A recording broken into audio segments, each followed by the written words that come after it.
Assalamualaikum warahmatullahi wabarakatuh. Perkenalkan, saya Nur Amelia R dari Prodi PIAUD akan menjelaskan mengenai kepribadian. Yang pertama, pengertian kepribadian menurut para ahli.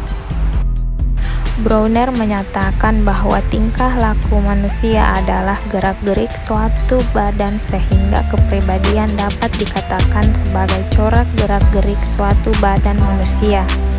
Selanjutnya, George Kelly menyatakan bahwa kepribadian adalah sebagai cara yang unik dari individu dalam mengartikan pengalaman-pengalaman hidupnya.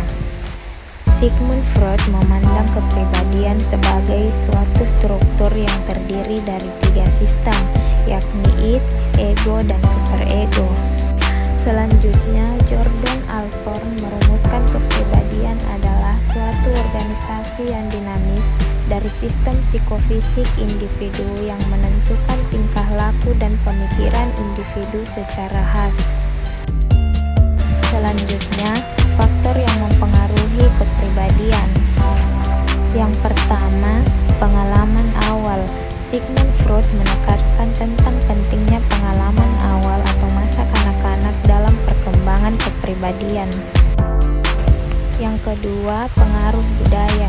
Dalam menerima budaya, anak mengalami tekanan untuk mengembangkan pola kepribadian yang sesuai dengan standar yang ditentukan budayanya. Yang ketiga, kondisi fisik. Kondisi fisik berpengaruh langsung dan tidak langsung terhadap kepribadian seseorang. Kondisi tubuh menentukan apa yang dapat dilakukan dan apa yang tidak dapat dilakukan seseorang. Yang keempat, daya tarik. Orang yang dinilai oleh lingkungannya menarik biasanya memiliki lebih banyak karakteristik kepribadian yang diinginkan daripada orang yang dinilai kurang menarik. Kelima, intelijensi. Perhatian lebih terhadap anak yang pandai dapat menjadikan ia sombong dan anak yang kurang pandai merasa bodoh. Kemudian keenam, emosi. Ledakan emosional tanpa sebab yang tinggi dinilai sebagai orang yang tidak matang. Penekanan ekspresi emosional membuat seseorang murung dan cenderung kasar, tidak mau bekerja sama dan sibuk sendiri. Ketujuh, nama. Walaupun hanya sekedar nama, tetapi memiliki sedikit pengaruh terhadap konsep diri. Namun pengaruh itu hanya terasa apabila anak menyadari bagaimana nama itu mempengaruhi orang yang berarti dalam hidupnya. Kedelapan, keberhasilan dan kegagalan.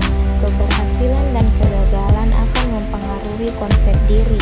Kegagalan dapat merusak konsep diri, sedangkan keberhasilan akan menunjang konsep diri. Kesembilan, penerimaan sosial. Anak yang diterima dalam kelompok sosialnya dapat mengembangkan rasa percaya diri dan kepandaiannya. Sebaliknya, anak yang tidak diterima dalam lingkungan sosialnya akan membenci orang lain, cemberut, dan mudah tersinggung. Selanjutnya, faktor yang terakhir yaitu pengaruh keluarga. Pengaruh keluarga sangat mempengaruhi kepribadian anak, sebab waktu terbanyak anak adalah keluarga, dan di dalam keluarga itulah diletakkan sendi-sendi dasar kepribadian.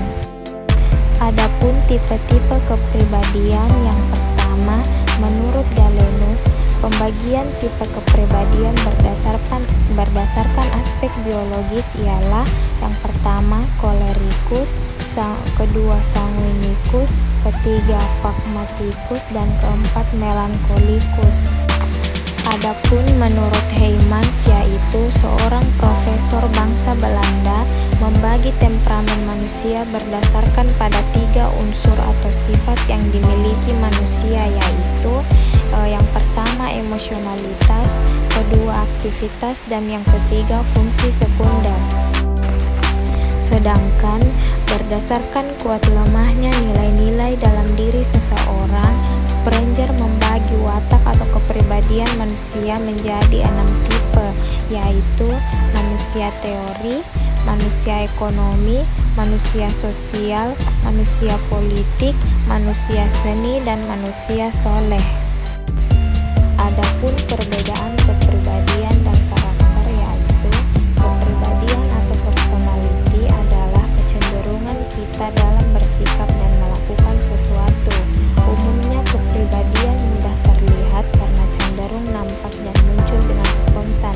Selain itu, kepribadian bersifat netral dan tidak valuatif. Misalnya, ekstrovert atau introvert. Kita tidak bisa menilai apakah ekstrovert itu bagus atau jelek karena value-nya netral. Sedangkan karakter adalah sesuatu yang muncul akibat hal yang dilakukan secara berulang-ulang dan umumnya memiliki value tertentu. Misalnya, kejujuran. Kita akan menganggapnya masuk ke dalam kategori karakter karena semua tipe kepribadian apapun sebenarnya bisa jujur dan bisa juga tidak jujur. Baik, itulah tadi beberapa hal mengenai kepribadian. Sekian, wassalamualaikum warahmatullahi wabarakatuh.